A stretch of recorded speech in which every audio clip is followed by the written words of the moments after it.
తాకట్లో ఉన్న బంగారాన్ని విడిపించి ఆ రోజున మార్కెట్ ధర కట్టి మిగిలిన డబ్బును మీకు అందిస్తుంది కొమ్మూరి గోల్డ్.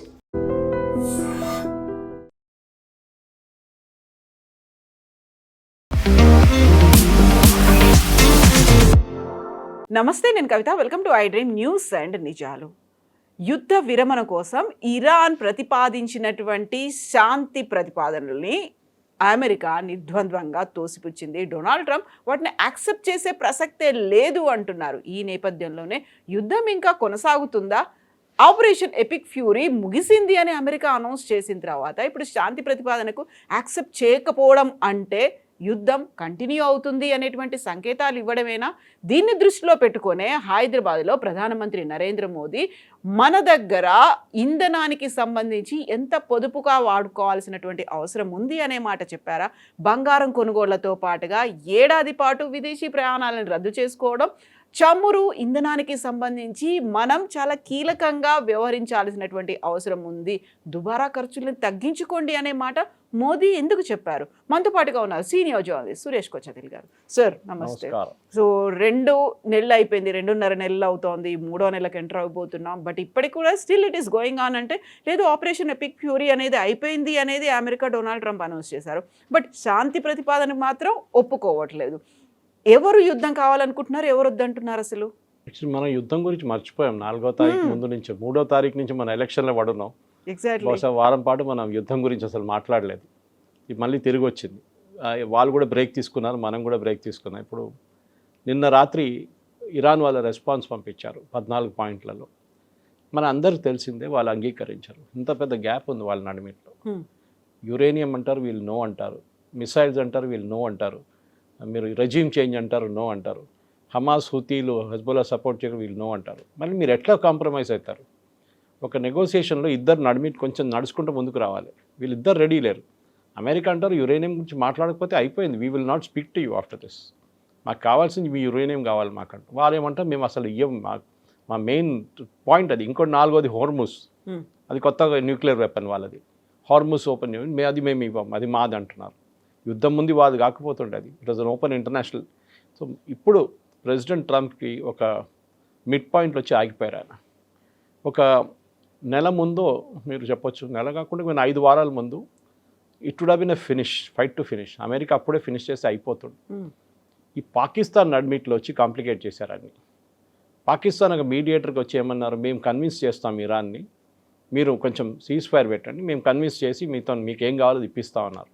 కాదు, పాకిస్తాన్ ఒక డబుల్ గేమ్ ఆడింది. బేసిక్లీ డబుల్ గేమ్ ఎట్లా అయిందంటే, వాళ్ళు సౌదీ అరేబియాకి వెళ్ళి అక్కడ 4,000 మంది వాళ్ళ సైనికులను అక్కడ పెట్టి ఒక 10 ఎయిర్క్రాఫ్ట్ అక్కడ పెట్టారు సౌదీ అరేబియా కోసం. సౌదీ అరేబియాని ఇరాక్ నుంచి వచ్చే మిసైల్స్ని అడ్డుకోవడానికి. ద సేమ్ టైం ఇరాన్ని ఎంకరేజ్ చేశారు యూఏఈ మీద దాడి చేయమని చెప్పేసి. ఎందుకంటే యూఏఈకి సౌదీకి పడదు.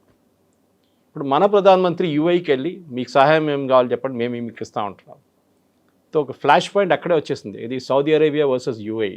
ఆల్రెడీ వాళ్ళు సొమాలీ ల్యాండ్లో ప్రాబ్లం ఉంది, యమన్లో ప్రాబ్లం ఉంది.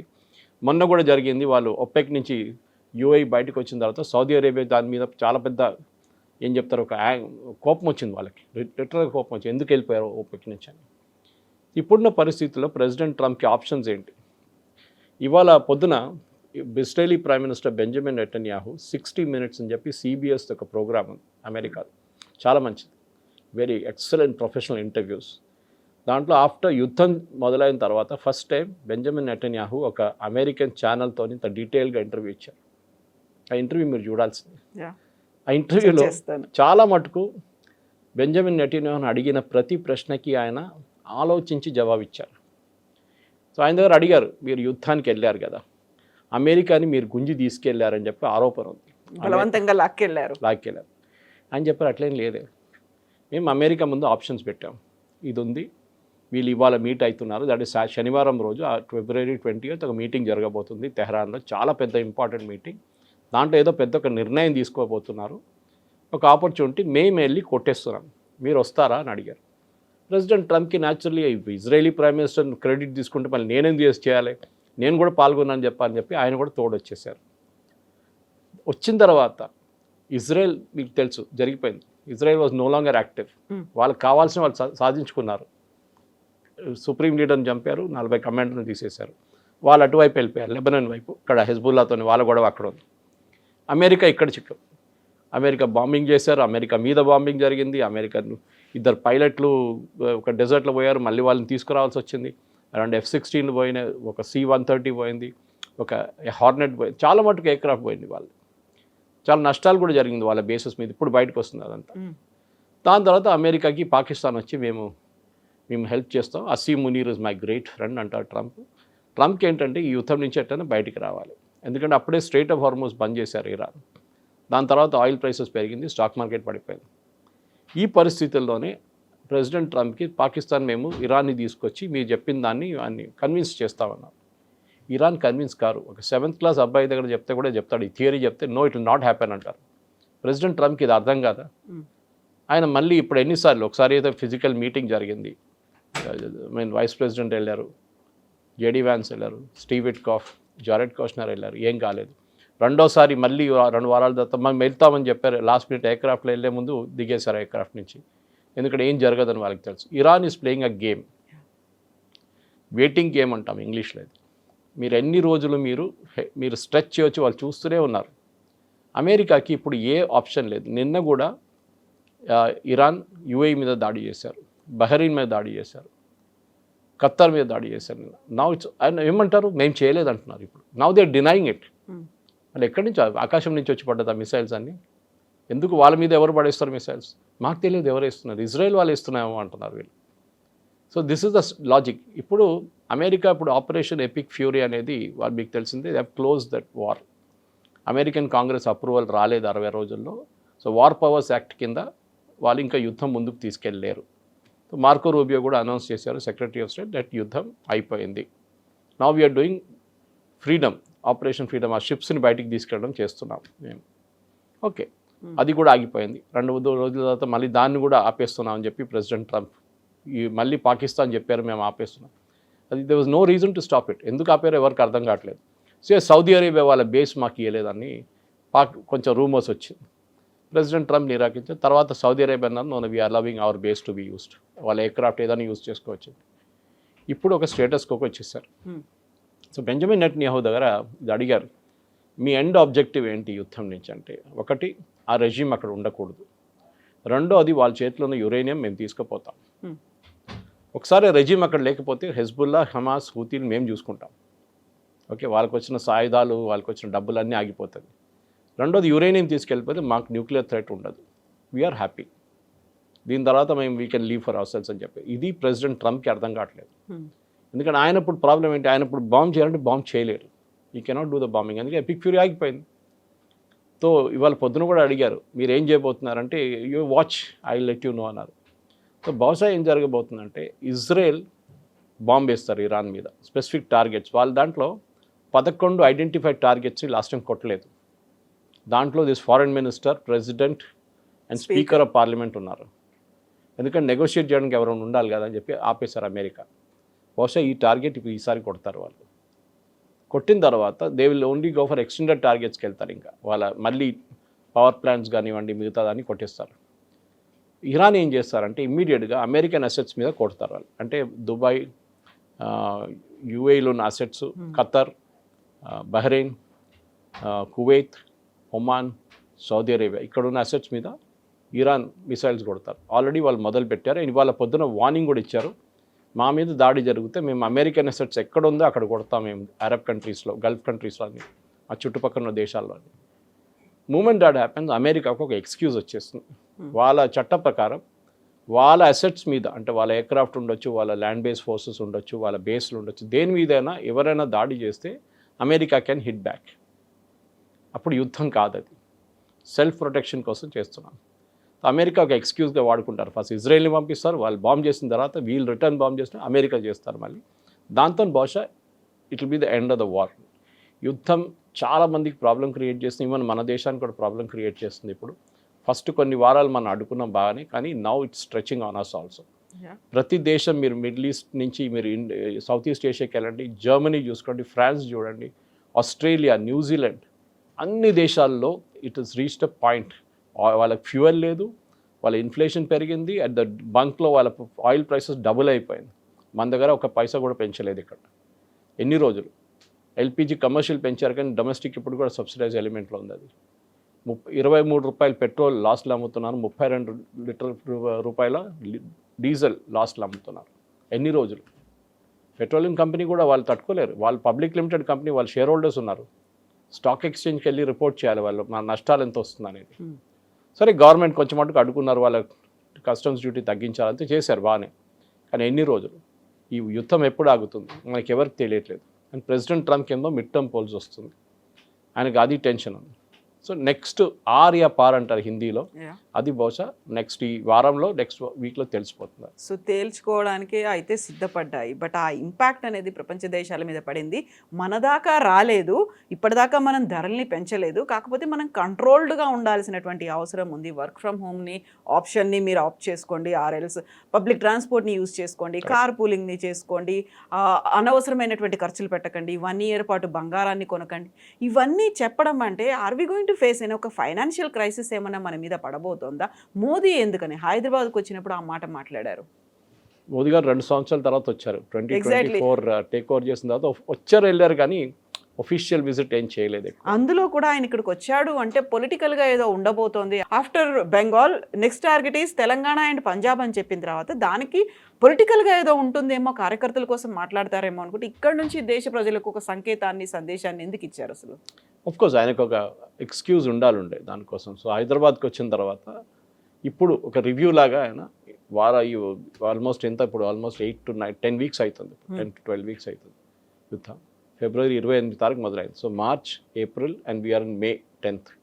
సో టెక్నికలీ ఒక 70 రోజులు అని చెప్పొచ్చు. 70 రోజులు ఒక యుద్ధం జరిగిన తర్వాత దాని ఇంపాక్ట్ ఏముంటుంది? ప్రతి దేశం మీద ఇంపాక్ట్ ఉంది. ఆస్ట్రేలియాలో ప్రాబ్లం ఉందని చెప్పాను చూడండి నేను, entire Europe is suffering. Inflation అన్ని ప్లేసెస్లో ఇన్ఫ్లేషన్ పెరిగిపోయింది, జీడిపి పడిపోయింది. మన దగ్గర కూడా ఉంటుంది ఇంపాక్ట్, ఉండదని కాదు. కానీ మోదీ గారు ఏమంటున్నారు, మన దగ్గర కొన్ని ప్రాక్టికల్ సొల్యూషన్స్ ఉంది విచ్ మనం కోవిడ్ టైంలో ఉపయోగించాం. కోవిడ్ టైంలో అఫ్కోర్స్ ఎవరు బయటికి వెళ్ళలేదు, సో ఫ్యూయల్ కన్సంప్షన్ దారుణంగా పడిపోయింది. నాలాంటి వాళ్ళు రోడ్డు మీద తిరిగారు అప్పుడు మీడియా కోసం. ఓకే, ఇంటర్వ్యూలు చేసుకుంటా ఎక్కడెక్కడ పోలీసు వాళ్ళతో వీళ్ళతో మెడికల్ ప్రొఫెషనల్తో ఫుడ్ డిస్ట్రిబ్యూట్ చేసిన వాళ్ళతో. కానీ మిగతా వాళ్ళు అందరూ ఇంట్లో ఉన్నారు. సో వర్క్ ఫ్రమ్ హోమ్ మొదలు పెడదాం వేర్ ఎవర్ పాసిబుల్. స్కూల్ అయితే ఎట్లయినా క్లోజ్ ఉంది, అట్లీస్ట్ జూన్ 1st week దాకా క్లోజ్ ఉంటుంది. కావాలంటే ఒక 2 వారాలు ఎక్స్టెండ్ చేసుకోవచ్చు, పెద్ద ప్రాబ్లం ఏం లేదు దాంట్లో. కాకుండా మిగతా ఏం చేయాల్సి వస్తుంది? ఒకటి, ఈ side use metro, public transport use చేయండి, ఎక్కడైతే మెట్రోలు ఉన్నాయో అక్కడ యూజ్ చేయండి. ఇంకోటి ఆయన అన్నారు cooking oil consumption, which is very interesting. Cooking oil consumption దీనికంటే ముందు కూడా చెప్పారు ఆయన ఈ మాట. ఎందుకంటే మనం కుకింగ్ ఆయిల్ అనుకుంటాం మన దేశంలో తయారవుతుంది అనుకుంటాం, ఐటీసీ కానీ ఫ్రీడమ్ ఆయిల్ కానీ మిగతా కంపెనీలు కానీ వీళ్ళందరూ మన దగ్గర ధారా వాళ్ళ అలాంటిది ఇక్కడ తయారవుతుంది. Correct, they are made here, crushed here, కానీ దాని సీడ్స్ బయట నుంచి వస్తాయి.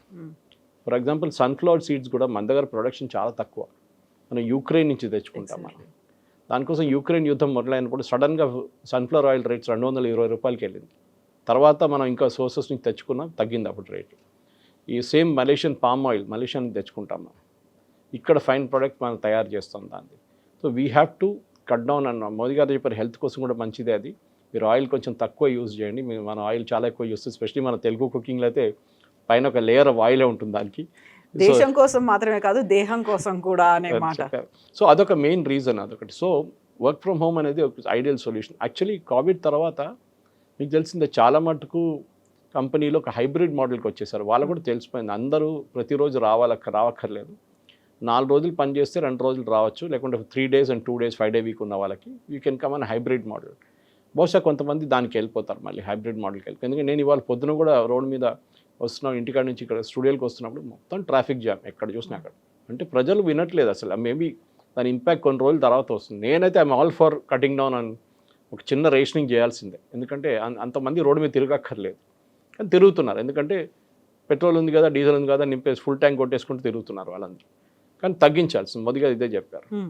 ఇంకోటి ఆయన చాలా మటుకు చెప్పారంటే అంటే ఒక సెల్ఫ్ డిసిప్లిన్ ఉండాలి ఈ టైంలో అని చెప్పారు. అది ఫస్ట్ టైం చెప్పినప్పుడు చెప్పారు కూడా, డిసిప్లిన్ కోవిడ్ టైంలో ఎట్లా డిసిప్లిన్ మెయింటైన్ చేయాలి, డిసిప్లిన్ ఉండాలని చెప్పారు. ఇక్కడ ఉన్న ప్రజలకి మన దగ్గర అది పెద్ద ఒక ప్రాబ్లం, సెల్ఫ్ డిసిప్లిన్ అనేది మన దగ్గర లేదు. కానీ యుద్ధంలో ఉన్న ఇంపాక్ట్ గురించి మాట్లాడుతున్నారు, ఫారిన్ ఎక్స్చేంజ్ గురించి, బంగారం గురించి చెప్పారు. బంగారం కొనక్కర్లేదు, 1 సంవత్సరం పాటు బంగారం కొనకండి అని చెప్పారు. పొద్దున్న నుంచి దాని మీద రియాక్షన్లు వస్తున్నాయి. బంగారం షాప్ వాళ్ళు ఏడుస్తున్నారు, స్టాక్ మార్కెట్ బహుశా నేను చూడలేదు, పడిపోయింది. That is impact immediate, that reaction is there anyway. So బంగారం ఎందుకు కొనొద్దు అంటున్నారు, దానికి కారణాలు ఉన్నాయి. ఒకటి, జస్ట్ లైక్ ఆయిల్, ఇది కూడా మనం బయట నుంచి తెప్పించుకోవాల్సింది 100%. మన దగ్గర చాలా తక్కువ ఉంది ప్రొడక్షన్ బంగారంది. సో బయట నుంచి తెప్పించుకుంటున్నప్పుడు న్యాచురలీ ఫారిన్ ఎక్స్చేంజ్ యూజ్ అవుతుంది. మన దగ్గర 700 బిలియన్ ఉందని చెప్తున్నారు, చెప్పాను చూడండి. అది మనం ఒక సంవత్సరం పాటు 2 సంవత్సరాలు కూడా నడిపించుకోవచ్చు. ఫ్రెష్ ఫ్లోస్ వస్తూనే ఉంటుంది మనకి. కానీ ఎన్ని రోజులు? సో కొంచెం తగ్గించుకోండి. ఆఫ్కోర్స్ ఎవరికైనా ఇంట్లో పెళ్లి ఉన్నప్పుడు లేకుండా దాన్ని కొంటారు ఎట్లయినా. కానీ యాజ్ అన్ ఇన్వెస్ట్మెంట్ ఆప్షన్ ఇప్పుడు కొనకండి. యాక్సిడెంట్స్ కొనట్లేదు ఎవరు, ఎందుకంటే రేట్ అంత పెరిగింది. ఇప్పుడు everybody is waiting for the rate to come down. So అంత కొనట్లేదు. సో బంగారం కొనకండి ఇప్పుడు. నెక్స్ట్ ఒక పాయింట్ ఏం చెప్పారంటే, ఇంటర్నేషనల్ హాలిడేస్ కొంచెం తగ్గించండి. డెస్టినేషన్ వెడ్డింగ్స్ పెట్టుకోకండి. ఇక్కడ ముందు కూడా చెప్పారు, కానీ ఈసారి చాలా క్లియర్గా చెప్పారు. ఈవెన్ ఇంటర్నేషనల్ హాలిడేస్ తగ్గించండి. ఫారిన్ ఎక్స్చేంజ్ మన దగ్గర చాలా మటుకు ఖర్చు అవుతుంది దానికి. ఈవెన్ డెస్టినేషన్ వెడ్డింగ్ కూడా మీరు లక్షల ఖర్చు పెడతారు బయట. You use dollars like crazy. మీరు ఇక్కడ పెళ్లి పెట్టుకోండి, ఇండియాలో వెకేషన్ చేసుకోండి, మీకు ప్రాబ్లం ఉండదు. ఐ థింక్ ఇది హోలిస్టిక్గా చూస్తే ఒక సెన్సిబుల్ సజెషన్. దాంట్లో అన్ని 100% ఇంప్లిమెంటేషన్ అవుతుందంటే కాదు. గవర్నమెంట్ ఎవరిని ఆపలేరు. మీరు బంగారం షాప్కి వెళ్ళకూడదు, బంగారం షాప్ బంద్ చేద్దామంటే అది కూడా కాదు. That economy has to run also. అది కూడా నడవాలి కదా. ఎంతోమంది దాని మీద బతుకుతున్నారు. జ్యువెలరీ అమ్మడం ఒకటే కాదు, జ్యువెలరీ డిజైన్ చేసేటోళ్ళు చాలామంది ఉన్నారు. ఓకే, దాంతో ఒక వర్క్ స్కిల్ ఉన్న వాళ్ళు చాలా తక్కువ. ఇప్పుడు తగ్గు వస్తున్నారు. ఇప్పుడు వాళ్ళకు ఉద్యోగం ఉండాలి. Yes, short term pain, long term gain అంటమ్మా. ఇది షార్ట్ టర్మ్ పెయిన్ ఇది.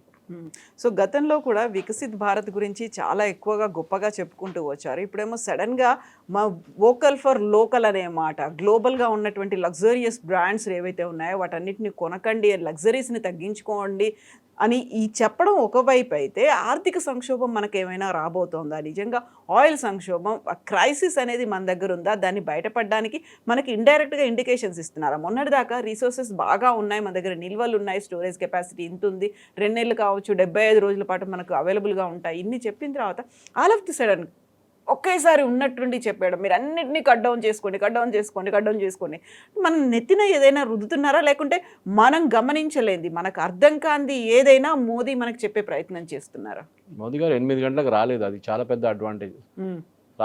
నైట్ మిక్రో అని రాలేదు, 8 o'clock అనగానే అందరికి భయం వేస్తుంది, మళ్ళీ ఏదో జరగబోతుంది. ఎస్, ఒక బెల్ట్ టైట్నింగ్ ఎక్సర్సైజ్ ఉండాల్సింది, దాంట్లో డౌట్ లేదు. ఎందుకంటే చాలా మటుకు మిగతా దేశాలు చూస్తూ నేర్చుకోవాలి. ఒక శ్రీలంకని చూడండి, completely bankrupt.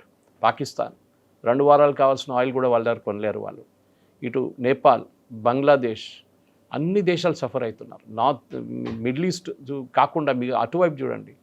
You look at south east Asia, Indonesia, Malaysia, అన్ని దేశాలు, ఎవ్రీబడీ ఈజ్ సఫరింగ్.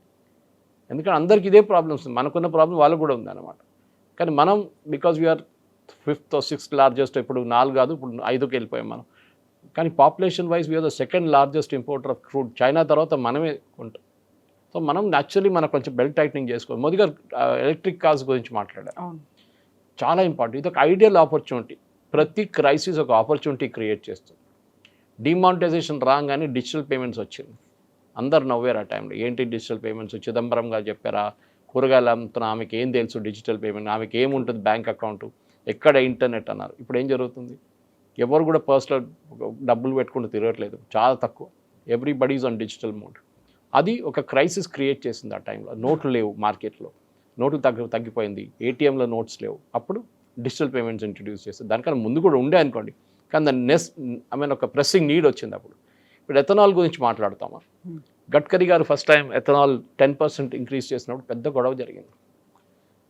కొన్ని కార్ కంపెనీలు అన్నారు ఎఫిషియన్సీ తగ్గిపోయింది, కొంతమంది రివ్యూవర్స్ అన్నారు చాలా మటుకు ఇంజిన్ డ్యామేజ్ జరుగుతుంది. అసలు ఏం జరగలేదు.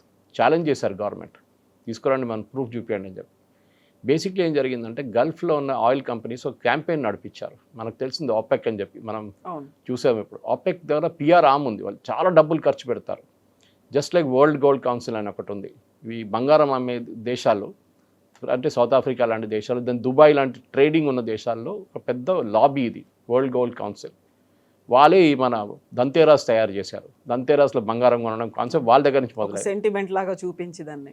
World gold council president, India ప్రెసిడెంట్ని నేను కలిసాను ఒకసారి, ఇప్పుడు కాదు, నేను టైమ్స్ ఆఫ్ ఇండియాలో పనిచేసిన టైంలో. ఆయన ఓపెన్గా చెప్పారు నాకు, ఆఫ్ ద రికార్డ్, సురేష్ గారు ఇది ఒక marketing strategy Dhanteras. I'm just taking it off the main discussion కాదు, కానీ బంగారం గురించి మాట్లాడడం ఇది రావాలి. ఇది మా స్ట్రాటజీ. మా స్టేల్ ఫ్లాట్ అయిపోతుంది మా సేల్స్ అంతా. పెంచుకోవడానికి మేము ఒక దంతేరాస్లో బంగారం కొనాలని చెప్పి ఒక కాన్సెప్ట్ తీసుకొచ్చి అది క్లిక్ అయింది. క్యాంపెయిన్ నడిపించాం, కోట్లు ఖర్చు పెట్టాం మేమని. ఎనీవే నేను ఓపెక్ గురించి ఇక్కడికి వస్తున్నాను, ఎందుకంటే ఓపెక్ వాళ్ళు క్యాంపెయిన్ నడిపించారు. దాని తర్వాత గడ్కరీ గారు దాన్ని 20% చేశారు ఎథనాల్ని, ఎస్పెషల్లీ న్యూ కార్స్లో అది యూజ్ చేసుకోవచ్చు. పెద్ద గొడవ దాని కూడా. మళ్ళీ ఇప్పుడు ఆయన 100% అంటున్నారు. అప్పుడు ఆలోచించండి, ఇండియన్ రైల్వేస్ వాళ్ళ కంప్లీట్ డీజిల్ లోకోమోటివ్స్ని ఎలక్ట్రిక్ చేసినప్పుడు ఎంత పెద్ద గొడవ జరిగింది ఆ టైంలో. ఇండియాలో అది లేదు, ఇండియాలో ఎలక్ట్రిసిటీ లేదు, ట్రైన్ నడిమిట్లు ఆగిపోతుంది, అది ఇదని చెప్పి పెద్ద ఏమైనా జరిగిందంటే ఏం జరగలేదు. Everything got converted to electric. మీరు బిలీవ్ చేయరు, ఇక్కడ కొంత యూనివర్సిటీస్ ఉన్నారు మన హైదరాబాద్లోనే, వాళ్ళ మెయిన్ కిచెన్స్ హాస్టల్ కానీ మిగతా దానికి మొత్తం ఎలక్ట్రిక్ చేసుకున్నారు లాస్ట్ 1 monthలో. ఎట్లా చేశారు? ఇంగ్లీష్లో అంటారు necessity the mother of invention అని. ఎగ్జాక్ట్లీ. ఓకే, మీకు క్రైసిస్ వచ్చినప్పుడు అప్పుడు మీరు ఆలోచిస్తారు ఇది ముందెందుకు ఆలోచించలేదు ఇది. దాన్ని సోలార్ కనెక్ట్ చేస్తున్నారు ఇప్పుడు. సో ప్రతి దానికి ఒక ఆపర్చునిటీ. సో మోదీ గారు అదే చెప్పారు, యూస్ ఎలక్ట్రిక్ వెహికల్స్. మనం చూస్తున్నాం సెంట్రల్ గవర్నమెంట్ ఇచ్చే ఫండ్స్తోని కొంటున్న బస్సులు కూడా చూస్తున్నాం సిటీలో. ప్రతి సిటీలో వాళ్ళు ఇస్తారు 600-500 బస్సులు ఇస్తారు, అన్నీ ఎలక్ట్రిక్ ఇస్తారు. ఇప్పుడు they are not giving non electric vehicles. Diesel buses ఇవ్వట్లేదు, అసలు ఫండింగ్ ఇవ్వట్లేదు. ఇది కూడా ఒక ideal opportunity. Let us use it no, there ఏం ప్రాబ్లం లేదు. కానీ మన దగ్గర ఒక రిలక్టెన్స్ ఉంటుంది. మన దేశం ఎందుకు ప్రాబ్లం ఏముంది, పెట్రోల్ ఫుల్ ట్యాంక్ కొట్టించుకుంటే ఏమవుతుంది. మన ఒక బెల్ట్ టైట్నింగ్ ఇట్లాంటి క్రైసిస్ వచ్చినప్పుడే మన దేశంలో ఒక డిసిప్లిన్ మెయింటైన్ చేసుకున్నాను. కోవిడ్ టైంలో యాక్చువల్లీ చాలా టఫ్గా గవర్నమెంట్ చేయాల్సి వచ్చింది. నాకు గుర్తుంది, నేను బయట తిరుగుతున్నప్పుడు చాలామందిని పోలీసు వాళ్ళు డిటైన్ చేశారు. ఒకరిని అక్కడ మిలిటరీ డైరీ ఫామ్ రోడ్ దగ్గర చూశాను, వాడిని పట్టుకున్నారు పోలీసు వాడు. సో మేము కూడా ఇంటర్వ్యూ చేస్తున్నాం అక్కడ. ఆ టైంలో మా కెమెరామెన్ మైక్ తీసుకెళ్ళి ఇచ్చాడు ఆయనకి పట్టుకోని చెప్పి. వాడు దగ్గర అడిగాం, నువ్వు ఎందుకు రోడ్డు మీదకి వచ్చానంటే ఎంతమంది తిరుగుతున్నారు రోడ్డు మీద చూడడానికి నేను వచ్చానంట. ఆలోచించండి, అట్లాంటి ఒక యాటిట్యూడ్ మన దగ్గర ఉంది.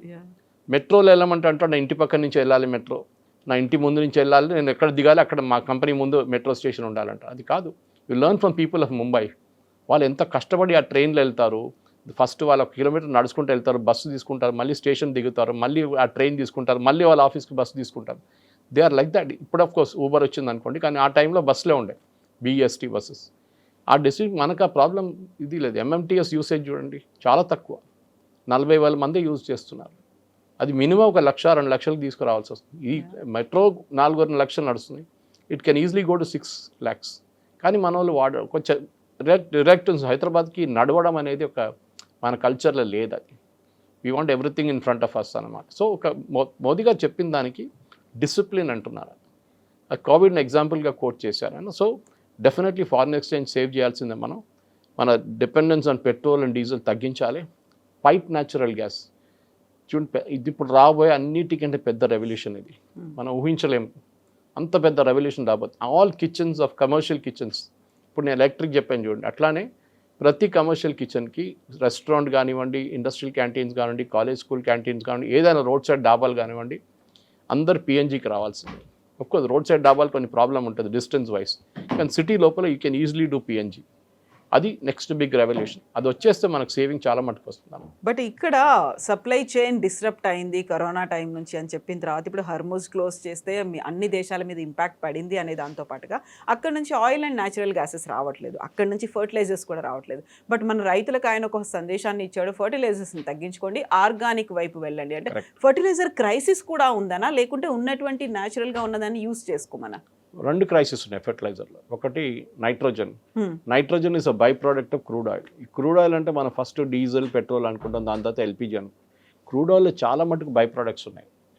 ఒక్కొక్క ప్రాసెస్లో డిస్టిల్ చేస్తూ వస్తున్నప్పుడు ఒక్కొక్క ప్రోడక్ట్ వస్తుంది. ఒక డిస్టిలింగ్ ప్రాసెస్లో పెట్రోల్ వస్తుంది, దాని తర్వాత డీజిల్ వస్తుంది, కెరసిన్ వస్తుంది, ఎయిర్ టర్బైన్ ఫ్యూయల్ వస్తుంది.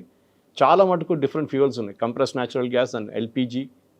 దాని తర్వాత మీథేన్, నైట్రోజన్, ప్రొపేన్, ఇట్లాంటి గ్యాసెస్ వస్తుంది. సో మనం అదని మర్చిపోతాం. We're only looking at the top bracket. మీకు MRI మిషన్స్ నడిపించాలంటే చాలా మటుకు మన దగ్గర ఆగిపోయి ఉండే MRI మిషన్, ఎందుకంటే దాని మ్యాగ్నెట్స్ ఉంటుంది చూడండి చుట్టూ, ఇట్ గెట్స్ హీటెడ్ అప్, చాలా హీట్ అయిపోతుంది అది యూజ్ చేసేటప్పుడు. దాన్ని కూల్ చేయడానికి మీథేన్ యూజ్ చేస్తారు. అది లేకుండే చాలా రోజు ఆగిపోయింది సప్లై, ఖతార్ వైపు నుంచి వస్తుండే అది, ఇట్ స్టాప్ టోటలీ. ఇప్పుడు మళ్ళీ రిటర్న్ ఇంకొక సోర్స్ నుంచి తెప్పించుకుంటున్నాం మనం. కానీ ఆలోచించండి, మనం అనుకుంటాం బాటిల్స్ లేవు ఇప్పుడు. ఇప్పుడు బియర్ కంపెనీ వాళ్ళు అడుగుతున్నారు మా దగ్గర బాటిల్ ఏం చేయమంటారని, ప్లాస్టిక్లో అమ్మొచ్చా అని అడుగుతున్నారు. ప్లాస్టిక్ బాటిల్ కూడా మెటీరియల్ లేదు. Every part is associated with petroleum. దాని బై ప్రొడక్ట్స్ చాలా ఉంటుంది. సో ప్రతి దానికి ఇప్పుడు చూడండి రేట్లు పెరుగుతుంది. దాన్ని మళ్ళీ ఎవరు బ్లేమ్ చేస్తారు? మీరు మోదీ గారిని బ్లేమ్ చేస్తారు, ఎవరు బ్లేమ్ చేస్తారు? Because middle east war is impacting everybody. ఈ యుద్ధం అనేది మన ప్రెసిడెంట్ ట్రంప్కి ప్రాబ్లం లేదు. అమెరికా వాళ్ళ ఫ్యూయల్ వాళ్ళు ప్రొడ్యూస్ చేసుకుంటాం, మనకి ప్రాబ్లం ఉంది. కానీ అక్కడ కూడా రేట్ పెరిగింది. అట్ ద బంక్ వాళ్ళకి $2 నుంచి $4కి వెళ్ళిపోయింది పర్ గ్యాలన్. ఇప్పుడు వాళ్ళు కూడా కోపం ఉంది అక్కడ అమెరికాలో కూడా చాలా మటుకు ప్రజలకి. మన దగ్గర గవర్నమెంట్ మనకి కుషన్ చేసుకున్నారు ఇప్పుడు దాకా, ఎక్సెప్ట్ ఫర్ కమర్షియల్ ఎల్పిజి. కానీ ఏదో ఒక రోజు ఇది కూడా పెరుగుతుంది. కానీ మనం కన్జంప్షన్ తగ్గించుకుంటే we can cut down our cost and then look for alternatives. PNG వస్తే మనం ఎల్పిజి కట్ చేసుకోవచ్చు కంప్లీట్గా. అది గవర్నమెంట్ ప్రపోజల్ అన్నమాట. చూద్దాం ముందుకు వెళ్తూ ఇంకా బహుశా ఇదొక ప్రెసిడెంట్ ట్రంప్ ఇది ఒక 2-4 వారాలు ఇది ఫినిష్ చేసేస్తే situation will come back to normal. కానీ కంప్లీట్ రిలీఫ్ రావాలంటే 6 నెలలు పడుతుంది. అన్ని ఎక్స్పర్ట్స్ అందరు చెప్తున్నారు ఈ యుద్ధం రేపు ఆగితే కూడా 6 నెలలు పడుతుంది. ఇది ఇంపాక్ట్ ఎందుకంటే ఖతార్లో ఉన్న గ్యాస్ ఫెసిలిటీస్ని కొట్టారు ఇరాన్, సౌదీ అరామ్కోని కొట్టారు. అరామ్కో చీఫ్ అన్నారు 1 billion barrels of oil has been lost in this war అని. ఈ ఏం చెప్తారు 4 + 4 8 + 2 10 వారాల్లో we have lost 1 billion barrels of oil supply. లోకంకి వెళ్ళలేదు ఎక్కడికి. సో అది సముద్రంలో పారబోస్తున్నారు అనేది కూడా ఇప్పుడు వస్తుంది. దిస్ వీ టాక్డ్ అబౌట్, మీకు గుర్తుంటుంది ఎగ్జాక్ట్లీ. కర్గ్ ఐలాండ్ నిండిపోతే ఏం చేస్తారు? మనం ఓవర్ హెడ్ ట్యాంక్ లాగా లీక్ అవుతుందా అని అడిగాం. అదే జరుగుతుంది. ఇరాన్ అంటున్నారు మీరు ఏం పోతే మాది పోయింది అంతే కదా. వాళ్ళు సముద్రం ఎన్విరాన్మెంట్ మీద కూడా ఎఫెక్ట్ పడుతుంది. సూసైడ్ మెంటాలిటీ ఉంది వాళ్ళకి. మేము పోతాం మిమ్మల్ని కూడా తీసుకెళ్తాం మీ తోడు ఆ తోడు. సో వాళ్ళ ఫిషెస్ పోతుంది, వాళ్ళ ఫిషర్మెన్కి ప్రాబ్లం ఉంటుంది అక్కడ. కానీ ఖతార్కి ప్రాబ్లం ఉంటుంది, కువైత్కి ప్రాబ్లం ఉంటుంది, బహ్రెయిన్కి ప్రాబ్లం ఉంటుంది. ఇరాన్ పట్టించుకోవట్లేదు. మీరు అనుమతించట్లేదు మా షిప్స్ని, మేము కొట్టేస్తాం మేము. ఇది జరుగుతుంది. ఇప్పుడు ఏమంటున్నారు కొత్తగా, ఏ దేశమైనా మా మీద శాంక్షన్స్ పెట్టారో, not just US, Britain, France వీళ్ళందరూ శాంక్షన్స్ పెట్టారు. ఆ దేశాల మీద కూడా మేము వాళ్ళ షిప్స్ మీద కూడా మేము దాడి చేస్తాం. So it's expanding horizontally. ఇప్పుడు ఆపాలంటే ఇరాన్ని కొట్టాల్సిందే, there is no other option. అక్కడున్న రెజీమ్ని కొట్టిపడేస్తే కొత్త రెజీమ్ రావచ్చు, లేకుంటే at least some kind of regime అక్కడ వస్తుంది. కానీ ఇది ఎక్కువ రోజులు నడవాలి. ఫస్ట్ క్లియరెన్స్ చేయాలంటే స్ట్రైట్ ఆఫ్ హార్మస్. అది చేయాలంటే ఇరానియన్ రెజీమ్ని కొట్టాల్సి వస్తుంది. ఆ ఇరాన్ రెమినెంట్స్ మస్కిటో ఫ్లీట్ అని ఒక ఫ్లీట్ ఉంది అక్కడ, చిన్న బోట్లు, ఆ కర్గ్ ఐలాండ్ వైపు నుంచి ఇక్కడ దాకా కషమ్ ఐలాండ్ దాకా, అది మొత్తం కొట్టాల్సి వస్తుంది వాళ్ళు. సో దానికోసం ఇప్పుడు బ్రిటన్ ఒక వార్షిప్ పంపిస్తున్నారు, ఫ్రాన్స్ పంపిస్తున్నారు. బహుశా వాళ్ళు కూడా they will also get in to action. ఎందుకంటే వాళ్ళు కూడా తెలిసిపోయింది, వాళ్ళ మీద కూడా ఇంపాక్ట్ ఉంది. ఇప్పుడు చాలా వాటికి ఇంపాక్ట్ ఉంది. సో సప్లై చైన్ మీద ఇంపాక్ట్ పడింది. ప్రపంచ దేశాలన్నీ పెంచాయి, మనం పెంచలేదు అని చెప్పినప్పుడు కూడా ఇప్పుడు వినిపిస్తున్నటువంటి వార్తలు ఏంటంటే May 20th తర్వాత పెట్రోల్ అండ్ డీజిల్ రేట్స్ విపరీతంగా పెరగబోతున్నాయి. దానికి సంబంధించే ఇలాంటి ఒక అలర్ట్ మెసేజ్ అనేది. విపరీతంగా పెరగదు. ఇప్పుడు నష్టాలు ₹20 ఉందండి, ₹22-23 ఉంది. మనం అన్ని ఆయిల్ కాంట్రాక్ట్స్ మనది లాంగ్ టర్మ్ కాంట్రాక్ట్స్ ఉంటుంది. మనం రేపటి కోసం ఇవాళ కొనం. మీరు స్ట్రాటజిక్ పెట్రోలియం రిజర్వ్స్ గురించి చెప్పారు కవిత గారు. మనకి 65 రోజుల్లో స్ట్రాటజిక్ పెట్రోలియం రిజర్వ్స్ ఉంది.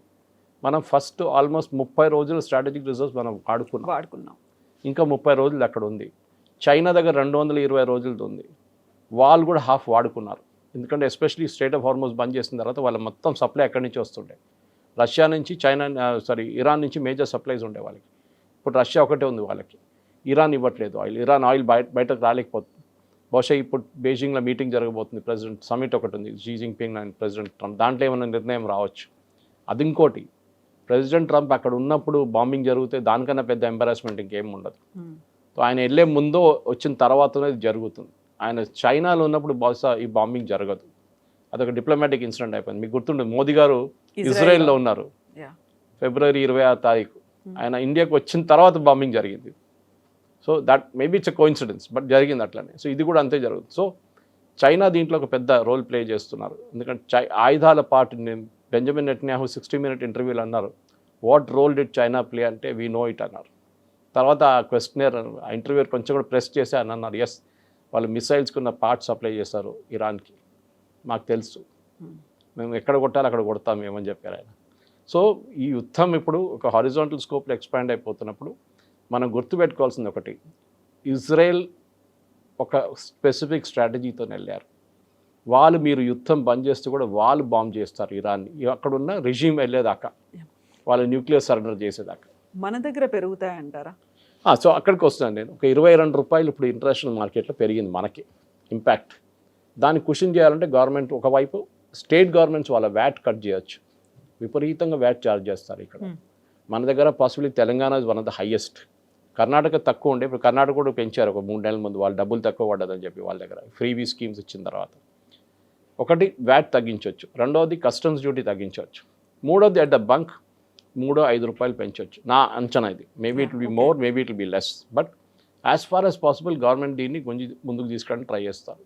ఎందుకంటే లాస్ట్ 3 సంవత్సరాల్లో పెట్రోలియం కంపెనీస్ చాలా ప్రాఫిట్స్ వాళ్ళు వాళ్ళు దే మేడ్ ఇనఫ్ మనీ, వాళ్ళు సంపాదించుకున్నారు. ఆ ప్రాఫిట్స్ వాళ్ళు ఇప్పుడు వాడుకుంటున్నారు. గవర్నమెంట్ ఆయిల్ బాండ్స్, చిదంబరం గారి టైంలో ఆయిల్ బాండ్స్ ఇష్యూ చేశారు, అది కూడా బహుశా చేయొచ్చు. దట్ విల్ అగైన్ ఎకానమీ మళ్ళీ బాగుపడితే ఆ ఆయిల్ బాండ్స్ మనం ఈజీగా మనం ట్రేడ్ చేసుకోవచ్చు అని గవర్నమెంట్ ఒక స్ట్రాటజీ ఉండొచ్చు. కానీ నేను అనుకుంటాను ఒక మైనర్ ఉంటుంది, అంత పెద్ద మార్పు రాదు. అండ్ మోదీ గారు ఇంకో మెయిన్ పాయింట్ చెప్పారు, మీరు ట్రక్స్ వాడడం మానేసేయండి, పార్సెల్స్ ఇది మీరు రైల్వేలో పంపేయండి అన్నారు. That's a major point. Even రైల్వేలో రోల్ ఆఫ్ అని చెప్పే కాన్సెప్ట్ ఉంది. ట్రక్స్ ఎక్కించుకుంటారు, చాలా డిస్టెన్స్ ఆల్మోస్ట్ 2000 కిలోమీటర్ తీసుకెళ్ళి అక్కడ ఇంకో పాయింట్లో డ్రాప్ చేస్తారు వాళ్ళు. సో వాళ్ళ ఈ ట్రావెల్ టైం రెడ్యూస్ అవుతుంది. ఇంకోటి వాళ్ళ rough and wear and tyres diesel వాడడం తక్కువైపోతుంది. సో ఇది కూడా చేయాల్సి వస్తుంది. సో ఐ థింక్ ఓవరాల్ మీరు ఒక మార్పు చూస్తున్నారు. అదే టైంలో ట్రక్స్ ఆపలేము మనం, అది ఒక పెద్ద బిజినెస్, అది ఫైనాన్సింగ్ ఉంది దాంట్లో, ట్రక్ వాళ్ళ డ్రైవర్ వాళ్ళ ఉద్యోగం ఉంటుంది, క్లీనర్ ఉంటుంది, వాళ్ళది ఉంటుంది. ట్రక్ బిజినెస్లో టోటలీ స్టాప్ చేయలేం. అండ్ చాలా ఇంటీరియర్ ఏరియాస్లో ట్రక్సే వెళ్తుంది. సో కానీ ఎక్కడో ఒక బెల్ట్ టైట్నింగ్ జరగాల్సిందే. మోదీ గారు బేసిక్లీ ఒక డిబేట్ స్టార్ట్ చేశారు. Good thing, let us debate. మనం ఇప్పుడు వాళ్ళు చూసిన టైమ్స్ ఆఫ్ ఇండియాలో రెసిడెంట్స్ అసోసియేషన్ వెల్కమ్ చేశారంట. ఇప్పుడు నేను అది డీటెయిల్గా కార్ పూలింగ్ గురించి అంతా మాట్లాడుతూ ఇట్స్ ఎ గుడ్ మూవ్ అంతే. కానీ ప్రాబ్లం ఎక్కడ వస్తుందంటే, నేను నా కార్లు వెళ్తున్నారు, ఇంకో ఇద్దరు నేను ఎందుకు ఎక్కించుకోవాలని చెప్పి కాన్సెప్ట్. కానీ కోవిడ్ టైంలో తర్వాత చేశారు కదా మీరు, సో ఇప్పుడు కూడా చేయొచ్చు మనం. లెట్ us see ఒక మెచ్యూర్ నేషన్గా మనం బిహేవ్ పాజిటివ్ సైడే చూడాలి. ఎస్ ఉండాలి. దానికి బంగారం కొనకూడదని చెప్తే మోదీ గారు షాప్ బంద్ చేయమని చెప్పలేదు కదా, మీరు వెళ్ళి కొనండి కావాలంటే, కానీ ట్రై అండ్ అవాయిడ్ ఇట్. దేశం కోసం కొంచెం ఆలోచించండి, మీకు కావాల్సిన పెళ్లి ఉంటే కొనండి, వెళ్ళి నోబడీ విల్ స్టాప్ యూ అన్నమాట. Yes sir, thank you so much. Thank you very much.